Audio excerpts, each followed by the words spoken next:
नमस्कार, फोकस बिहार देख रहे हैं आप। मैं हूं आपके साथ राजमोहन सिंह। बिहार में कोरोना संकट के बीच ही चुनावी सरगर्मी तेज हो चुकी है। बीजेपी ने सबसे पहले वर्चुअल रैली के जरिए बिहार में चुनावी शंखनाद किया। केंद्र के मंत्री अमित शाह ने चुनावी बिगुल फूंक दिया बिहार में। इसके बाद से लगातार चाहे जदयू हो चाहे आरजेडी हो, सभी दल जो है, एलजेपी भी तैयारी कर रही है। एलजेपी की तरफ से तो चिराग पासवान का बड़ा बयान भी आ गया, जिसको लेकर राजनीति गर्मा गई। तमाम दल जो है वो अपनी अपनी राजनीतिक तैयारी तेज कर चुके हैं। चुनावी तैयारी जो है वो सभी की तरफ से हो रही है, लेकिन सबसे ज्यादा बीजेपी के कार्यकर्ता ग्राउंड पर एक्टिव नजर आ रहे हैं। बीजेपी के जो नेता हैं, जो कार्यकर्ता हैं, वो डोर टू डोर जाकर जनसंपर्क अभियान चला रहे हैं। नरेंद्र मोदी सरकार 2.0 के पहले साल का जो कार्यकाल है, उसकी जो उपलब्धियां हैं उसमें उसको लेकर जो चिट्ठी जारी हुई है प्रधानमंत्री मोदी के कार्यालय से, उस चिट्ठी को लेकर बीजेपी के कार्यकर्ता डोर टू डोर पहुंच रहे हैं। हमारे साथ बीजेपी के ऐसे ही कार्यकर्ता है पंकज सिंह। सबसे पहले सर, बहुत बहुत स्वागत है आपका फोकस बिहार पर। धन्यवाद सर, गायघाट विधानसभा में आपके चुनाव लड़ने की चर्चाएं तेज हैं। गायघाट में आप शुरुआत से मेहनत कर रहे हैं। अगर मुझे याद है कि जब अमित शाह, जो बीजेपी आला कमान रहे, राष्ट्रीय अध्यक्ष रहे, अभी केंद्रीय गृह मंत्री हैं, उनकी जब रैली हुई थी तब आप जो है काफिला लेकर पहुंचे थे बीजेपी कार्यकर्ताओं का, और सबसे ज़्यादा गाड़ियां लेकर आप ही पहुंचे थे उस रैली में। और अब गायघाट विधानसभा से आपके चुनाव लड़ने की चर्चा तेज है। तो सर, जो अभी सिटिंग विधायक है वहां के महेश्वर यादव, जो कि आरजेडी से उन्होंने चुनाव जीता था, लेकिन इस बार वो जदयू में शामिल होने जा रहे हैं, तो क्या इस बार सीट जो है वो जदयू के पाले में जा सकती है, या क्या कुछ आप लोगों के आपकी तैयारियां क्या है विधानसभा को लेकर, चुनाव को लेकर, और किस तरीके का पार्टी की तरफ से आपको मैसेज मिला हुआ है, ये ज़रा बताइए और तैयारी बताइए पहले। सबसे पहले तो मैं फोकस बिहार के जो व्यूवर्स हैं उनको मैं बहुत बहुत प्रणाम करता हूं, उनको नमस्कार करता हूं। फोकस बिहार जिस प्रकार से बहुत कम अवधि में इतनी ऊंचाइयों को छू रहा है, इसके लिए आपको भी मैं बहुत बहुत बधाई देता हूं। आपने एक प्रश्न किया है अभी जी कि माननीय विधायक महेश्वर प्रसाद यादव जी, जो कि राष्ट्रीय जनता दल से चुनाव जीते थे 2015 में, और 2020 का जो चुनाव आ रहा है, आपने अभी अभी कहा कि आपको जो जानकारी मिली है, सूत्रों से जानकारी मिली है, उसमें जनता दल यू में आने की बात हो रही है। लेकिन मैं आपको ये बताना चाहता हूँ कि जो गायघाट विधानसभा की सीट है, वह परंपरागत सीट रही है भारतीय जनता पार्टी की। 2015 में वहाँ से हमारी जो विधायिका रही, 2010 में चुनाव जीती थी वीणा देवी जी। तो श्रीमती वीणा देवी जी बहुत ही कम मार्जिन से वहाँ से चुनाव हारी थी। भारतीय जनता पार्टी का जो कार्यकर्ता है, आप ग्राउंड पर भी गए होंगे, भारतीय जनता पार्टी का कार्यकर्ता पूरी मेहनत के साथ वहाँ पर लोगों ने काम किया, और परिणाम यह हुआ कि बहुत ही कम अंतर से हम वहाँ पर चुनाव हारे। महेश्वर प्रसाद यादव जी की जो विचारधारा है वह पूर्णतः भारतीय जनता पार्टी का विरोधी विचारधारा है। चूँकि वर्षों से हमने देखा है, 2010 से लेकर के अब तक लगातार मैं क्षेत्र में मैं देख रहा हूँ उनका जो क्रियाकलाप है, उससे एक एक भाजपा का जो कार्यकर्ता है वो आपको बताएगा कि पूरी तरह विचारधारा। ऐसे में जो आम कार्यकर्ता है, वो आम कार्यकर्ता ऐसा मानता है कि यहाँ से भाजपा की सीट है तो भाजपा को ही लड़ना चाहिए। लेकिन इस सब के बावजूद मैं एक बात स्पष्ट करना मैं चाहता हूँ कि हम लोग भारतीय जनता पार्टी के सिपाही हैं, भारतीय जनता पार्टी के कार्यकर्ता हैं। पार्टी की विचारधारा को जगह जगह तक पहुँचाने का, एक एक बूथ तक पहुँचाने का, एक एक लोग तक पहुँचाने की जिम्मेवारी पार्टी ने हम सबको दी है। तो हम उसी अभियान में लगे हुए हैं। या कौन चुनाव लड़ेगा, किसके खाते में यह सीट जाएगा, ये सब कुछ आला कमान के ऊपर निर्भर है, और उन्हीं के दिशा निर्देश के हिसाब से हम लोग काम करेंगे। और भाजपा का कार्यकर्ता का जो आम विचार है वो मैंने आपको बताया है। भाजपा का कार्यकर्ता चाहता है कि वहाँ से भाजपा लड़े, ताकि जो विकास का काम 2010 से लेकर के 2015 में श्रीमती वीणा देवी जी के जो द्वारा किया गया, उस काम को हम लोग आगे बढ़ाएं, उसको और मजबूती के साथ हम लोग नए सोच के साथ हम लोग आगे बढ़ाए। इस काम को लेकर के, इस विचार को लेकर के, पार्टी के विचार को लेकर के हम लोग आगे जाना चाहते हैं। बहुत सारी कमियां रही होंगी, तभी जनता ने कहीं ना कहीं मुझे लगता है कि अपना, हम बहुत कम अंतर से हालांकि हारे हैं, उसको हार हम लोग नहीं कह सकते। बहुत सारा इसके अंदर फैक्टर है, कई सारे ऐसे लोग खड़े हो गए जो कि भाजपा का जो परंपरागत वोट है उस पर सेंधमारी हुई थी। लेकिन एक बात तय है कि भाजपा का मतलब 2015 में जो हार हुई वहाँ बीजेपी की, वो वोट कटवा जो निर्दलीय खड़े हुए थे उनकी वजह से हुई थी। हाँ, आप कह सकते हैं। तो आप देखिएगा वोट का जो प्रतिशत है उसमें ऐसा लगता है, देख करके आपको लगेगा कि कहीं ना कहीं कुछ ऐसे लोग खड़े हो गए जो भाजपा का जो परंपरागत वोट है उसमें सेंधमारी करने का काम किए। लेकिन इस सब के बावजूद उस समय हमारे साथ नीतीश जी 2015 के विधानसभा चुनाव में नहीं थे, लेकिन आज नीतीश जी हमारे साथ हैं। नीतीश जी का अपना एक जनाधार है और भारतीय जनता पार्टी का तो पहले से मजबूत आधार है। तो भाजपा और जदयू का गठबंधन जिस व्यक्ति को चुनाव लड़ाएगा, निश्चित रूप से गायघाट विधानसभा के लोग उसको जिताने का काम करेंगे। मतलब 2015 में महेश्वर प्रसाद यादव जदयू राजद का गठबंधन था, इसकी वजह से चुनाव जीत गए। अपना उनका कोई जनाधार नहीं है। अपना देखिए, पार्टी का जनाधार होता है। अगर आरजेडी का कोई जनाधार नहीं है। आरजेडी का जनाधार, आज आरजेडी का जो बड़ा वोट बैंक था वो अब आरजेडी मानती है कि नहीं, मैं एक जाति विशेष को मानती है कि मेरा वोट बैंक है।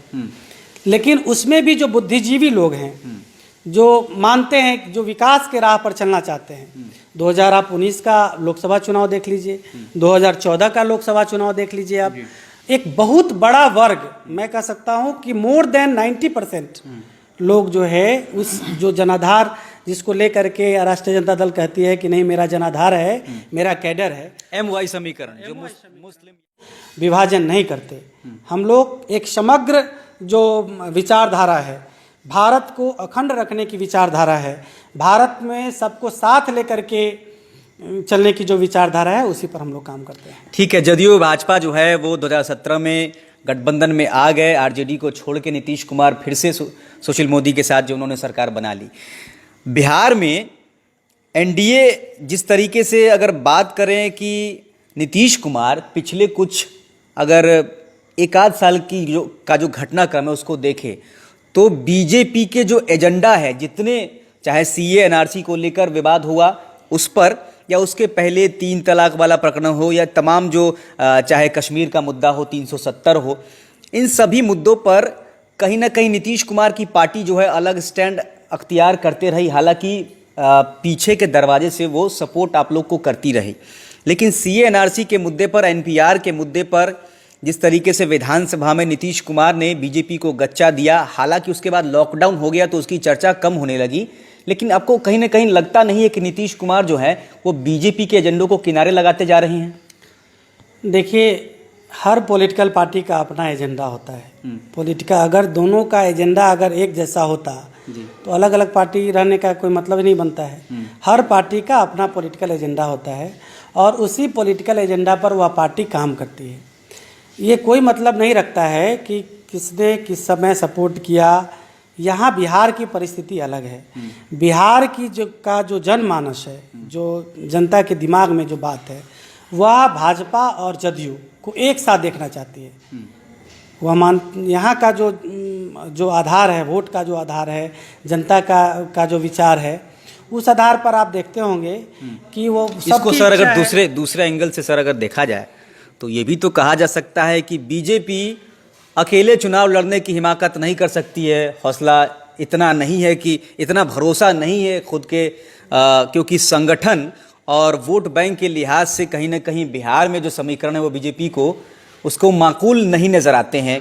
यही वजह है कि नीतीश कुमार को साधना उसकी मजबूरी है और नीतीश कुमार की मजबूरी भाजपा है। दोनों जो एक दूसरे की मजबूरी बने हुए हैं और ये गठबंधन लगातार चलते जा रहा है। बीच में भले ही नीतीश कुमार छिटक कर चले गए थे आरजेडी के पास, बयान ये भी दे दिया था कि अब मिट्टी में मिल जाएगा लेकिन तुम आपके साथ नहीं जाएंगे, लेकिन वापसी फिर करनी पड़ती है। तो कहीं ना कहीं दोनों जो है एक दूसरे की मजबूरी नजर आते हैं। देखिए, जिस समय नीतीश जी यहाँ से गए थे तो उस समय की परिस्थितियां अलग थी। और एक बात मैं आपको बताना चाहता हूं कि जनता दल यू भारतीय जनता पार्टी का स्वाभाविक साझेदार है। स्वाभाविक साझेदार से मेरा मतलब है कि इसमें कुछ भी अननेचुरल नहीं है, सब कुछ नेचुरल है। हम सब लोग एक साथ, हम भाजपा का कार्यकर्ता, जनता दल यू का कार्यकर्ता एक साथ समन्वय बिठा करके काम करता है। और यही कारण है कि आप 2019 का लोकसभा चुनाव देखिए, विपक्ष को सिर्फ एक सीट मिला था, सिर्फ एक सीट। तो आप समझ सकते हैं कि कितना स्वाभाविक गठबंधन है जनता दल यू का और भारतीय जनता पार्टी का। और ऐसे में यह कहना कि नीतीश जी की मजबूरी है या भाजपा की मजबूरी है, मुझे लगता है गलत है। यह दोनों दलों का जो है एक स्वाभाविक मेल है। दोनों दल विकास करना चाहती है, दोनों दल का एजेंडा है कि बिहार का विकास करना है, दोनों दल के प्राथमिकता में बिहार का विकास है, इसलिए हम लोग साथ हैं। और इसी विचार के कारण आज इतने वर्षों के से जनता दल यू के साथ भारतीय जनता पार्टी का गठबंधन है। तो विचार की जहाँ तक बात है, आप देखिए, आप बेमेल गठबंधन हुआ आरजेडी का, जदयू का, क्या हुआ परिणाम, कितने दिन चल पाया।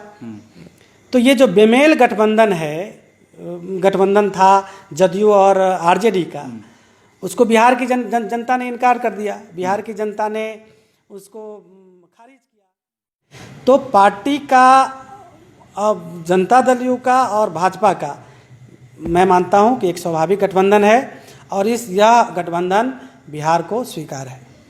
ये गठबंधन बिहार को स्वीकार है। गायघाट विधानसभा की चर्चा कर लेते हैं। गायघाट की जो समस्याएं हैं वो अनवरत वही बनी हुई हैं जो आज से 15 साल 20 साल पहले थी। वही समस्या जो है, सबसे बड़ी समस्या की अगर बात कर ले तो वो है बागमती नदी का पानी जब बढ़ता है तो गांव के गांव जो है वो बह जाते हैं। लोगों के जो घर हैं वो बाढ़ के पानी में दूर दूर तक जो है वो घर बह जाते हैं। सैकड़ों लोग जो है हर साल बेघर हो जाते हैं। ये समस्या लगातार बनी हुई है, हर बार आश्वासन की घुट्टी दी जाती है। इसको लेकर आपकी पार्टी ने या आपने जो है इसको लेकर किस तरीके की तैयारी की हुई है? और ये मेरे पास ये भी जानकारी है कि आप वहाँ पहले से भी काम करते रहे हैं और गांव में, पंचायतों में जाकर जो है लोगों को मदद भी पहुंचाई है। तो ज़रा उन कामों के बारे में भी बताइए और आगे इसको लेकर आप लोगों ने क्या तैयारी की हुई है, इसका भी जिक्र कर दीजिए। 2010 से मैं जब काम करना शुरू किया प्रॉपर गायघाट विधानसभा क्षेत्र में, तो वहाँ आपने ठीक कहा कि सबसे बड़ी समस्या वहाँ की है वो है बाढ़। बाढ़ के कारण हर साल सैकड़ों लोगों को विस्थापित होना पड़ता है। कई ऐसे जगह है, जैसे मैं आपको एक उदाहरण देना चाहता हूँ, जमालपुर कुदई पंचायत है जी। जमालपुर कुदई पंचायत में डुमरामा, आपको एक गांव है डुमरामा है, आपको हरपुर है, साठा है। तो इन गांवों के लोग, और गोसाई टोल है, विशेष रूप से गोसाई टोल का, वहाँ के लोगों को अपना घर हर साल छोड़ना पड़ता है। वो जहाँ उनका घर होता है वो हर साल नदी काट लेती है और उनको जगह छोड़ करके दूसरे जगह शिफ्ट होना पड़ता है। ऐसे में प्रशासन की तत्परता बहुत ज़रूरी है। हमारे मुख्यमंत्री जी ने, उप मुख्यमंत्री जी ने पूरी तरह प्रशासन को निर्देश दिया हुआ है कि आप इस काम को पर त्वरित कार्रवाई करते हुए एकदम आप इसके लिए अभी से लग जाइए। 15 जुलाई के बाद लगभग ये सब शुरू हो जाता है। तो ऐसे में प्रशासन को चुस्त दुरुस्त रहना पड़ेगा। प्रशासन को मैं इससे लेकर के जिलाधिकारी से मैं 1-2 रोज में मिलने भी वाला हूँ जी। प्रशासन को एकदम चुस्त दुरुस्त बनना पड़ेगा, क्योंकि वहाँ की जनता की जो समस्या है उसको अगर प्राथमिकता के साथ अगर प्रशासन नहीं देखती है, जबकि मैं आपको बता देना चाहता हूँ सरकार ने निर्देश दे दिया हुआ है, तो ऐसे में अगर प्रशासन कोताही बरतती है तो हम लोग भी इसके खिलाफ में हम लोग प्रदर्शन करेंगे। हम लोग इस जो उचित प्लेटफॉर्म है वहाँ तक पहुँचाने का काम करेंगे।